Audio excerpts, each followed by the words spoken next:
welcome to my channel. Please don't forget to like this video and I will make similar videos to this in the future.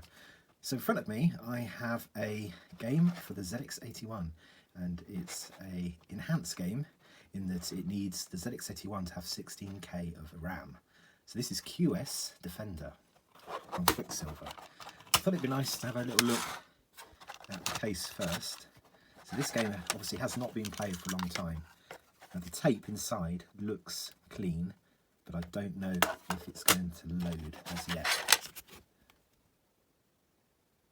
The game, a grotesque alien craft rises from the pink glow of the horizon, firing a salvo of missile torpedoes at you.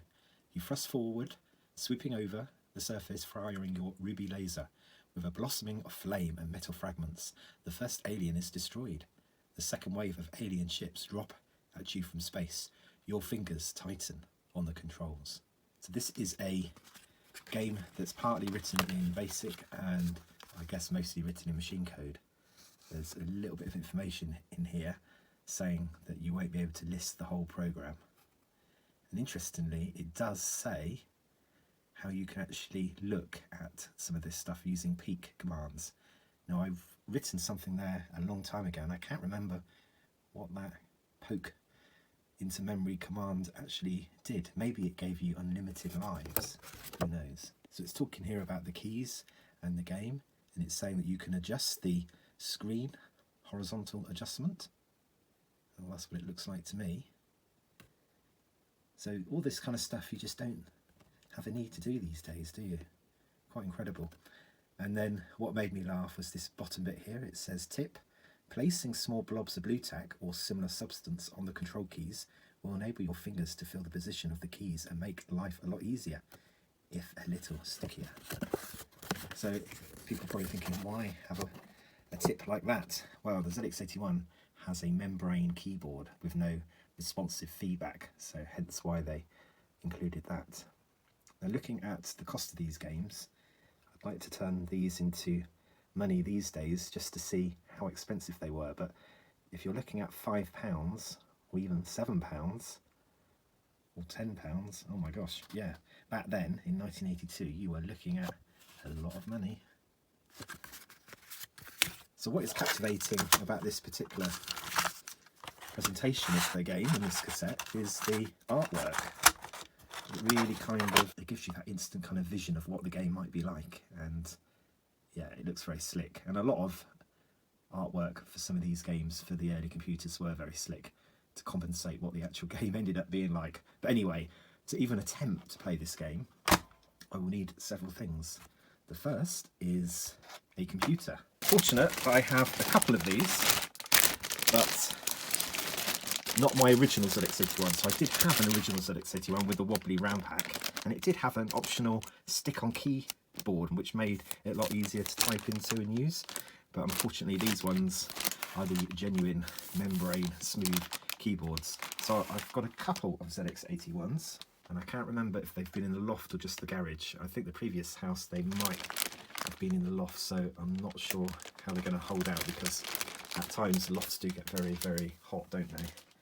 So I might open up the one with the slightly better looking box. Now the other thing I'm going to need for this is a RAM pack. Now this is a Memo Pack 16K expansion, and the good thing about these is you could plug this in, and then on the back of this you could plug in another RAM pack or another device. So here it's just talking about the configuration here. You would have had a joystick interface possibility, actually, the Centronics interface. So that was something that you could do there. So again, I don't know if this is going to work. I really need this to work, otherwise I'm going to be stuck with 1K breakout. Now the other thing that I'm going to need is something to load the game onto the computer. It's a cassette player, and it's a mono one. But the good thing is, it's a Triumph, so if it's anything like the car, then I'll be okay. Right. So finally, I will need, instead of using my monitor, I will need to use a proper TV. Now, I have the option of a proper TV, but again, I don't know if it works. And I've got a flat screen TV with a analog tuner, so I might try that first, just because it takes less space on the table. but we'll see how it goes. So here we go. Let's move these out of the way and have a look at the Triumph.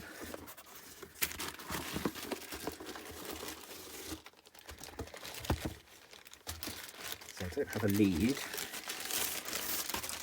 but I do have a manual. And let's hope there's no batteries in here. No, nice and clean. Okay, so figure of 8. There's a DIN there. There's ear and mic, very important. There's an option for remote there, so I think we're okay with that. It's a nice little reset counter. Always handy if you're saving your own games and you're saving them to a much longer tape and you just need to know where the load position would be. So not much to say about the cassette. It was printed in Korea, and I wonder where it was made. Was it made in Korea as well? Yeah, for curries. Made in Korea for curries. Right, so let's now see what we have. Do we have anything? I guess we want to try the tape that we're going to be using. It's got a fairly interesting sound. I'm going to turn this down a minute and press play. Wow, the bout works. Turn it up.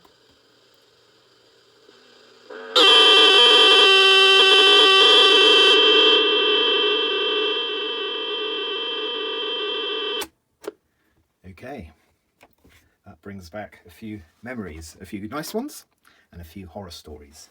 Horror stories about times when you typed a very long program in a game from a magazine, a computer magazine, and you're about to play it and you had that RAM pack wobble. It all was lost. The whole afternoon was gone. So I've been in the garage for a little while and I'm hoping it's complete, otherwise I'll just have to look in the other box. So this is how you would have received your ZX81 all those years ago, and this is what you need. So yeah, we've got one of these. Hopefully we'll have one of these. Probably get away without the manual. Need one of these and one of these. Okay.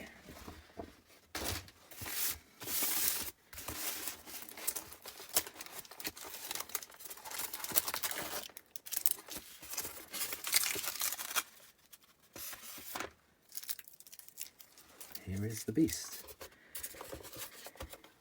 The computer, for a lot of people, that started off a lot of careers.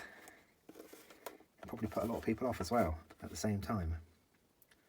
But this is a very clean ZX81. And even today, holding it in my hands, it still looks fairly modern. I guess because it hasn't got an old school kind of display built into it, or it wasn't like a calculator as such, you didn't have that to kind of make it look old. So they did really pick a kind of modern styling to this, complete with a little uplift there at the back. It's a shame there wasn't a screw-in attachment here for RAM packs. That's something like you get when you connect your old VGA monitor cable to the computer screen. Something to screw in and keep it steady. But that is the ZX81. We've got another futuristic image, which kind of looks a bit like Tron. Yeah, pretty smart. So all great stuff in here to get you started. You probably wouldn't be able to create Rocket Man or 49er using this, but it got you on your way. And in the polys are attacking the wires. But unlike Commodore, they actually supplied decent power supplies. So that's a real bonus from Sinclair. Straightforward though, because it was only obviously powering the computer and not anything else. And then we've got the things that tend to get lost, don't they? But these are the audio leads.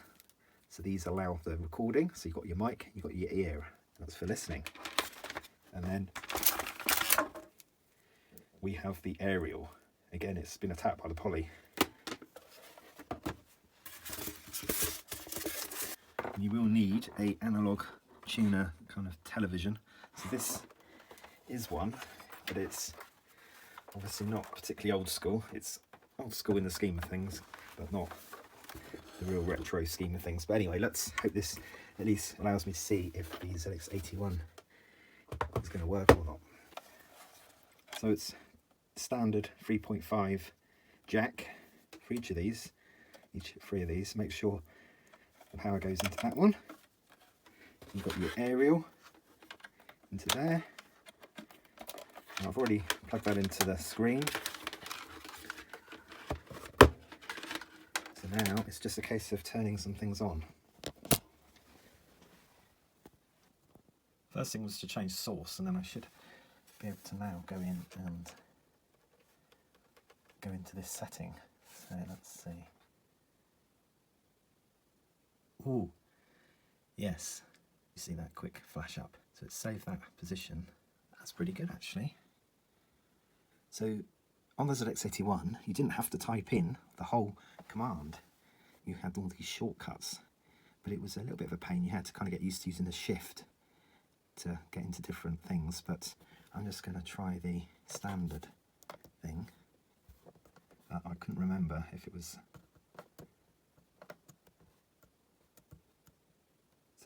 So far I've got print H.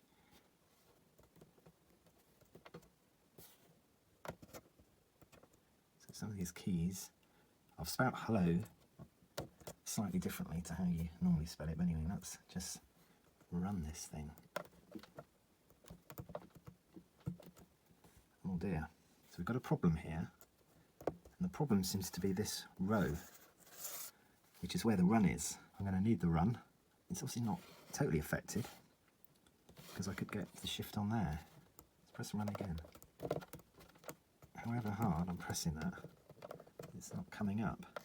So we haven't got plot or unplot, rem, run, no, round, return. Yeah, we got return. So these keys here on this ZX81 are not working. They seem to work in the top ones.